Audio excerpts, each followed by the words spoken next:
My textbook, there was a slight problem where there was a logarithmic ln, and there was a derivative of e to the x and then sine and cosine, but how to derive it with a limit like form had some, what's the right word, introspection. Basically, look at this table, look at this graph, and you can find out the limit of it, which is a big problem because that doesn't really, there's a proof question. So I had to bring out the epsilon delta above, in this section to actually prove this so I can use it later on. And why did I bring out? If there's a limit, there's an epsilon delta.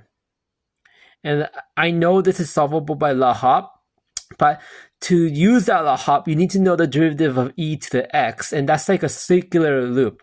You can't do that in a proof.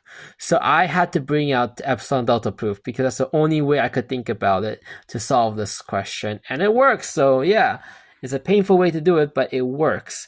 No one really does this. They just use L'Hoppe. I mean, who does this? But it was absolutely necessary in this case because this thing over here, this limit, is solvable by L'Hoppe. It's solvable by Taylor series. It's solvable by many things. But in the end of the day, I can't use those things because it requires a knowledge of the derivative of e to the x or ln of ln. So you can't do that.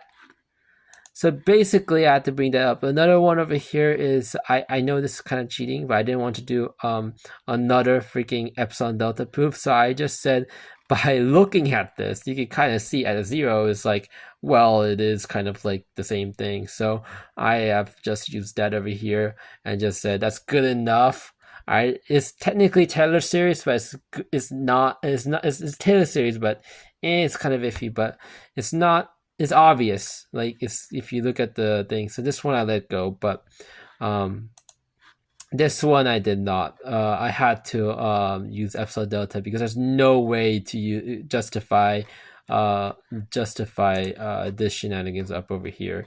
There's no way to justify this equation equal to 1, or is there? I don't know. But I mean, you can justify it by a graph, but I think that's just bull. So I decided to do it actually. So here's what I did. I'm not gonna, I mean, I can explain to you now, but it took forever. And I actually got this, this is actually using binomial theorem a little bit over here. And the idea that this is actually the infinite sum of infinity 1 divided by k explanation actually. And then it shows that this is less than, and so on, so on, so on. Basically, it's just a pain in the ass. And it eventually gets somewhere. So good job on me. Yay. Anyway, yeah, that's what I did. Anyway, I'm just gonna let the thing go to 3 minutes.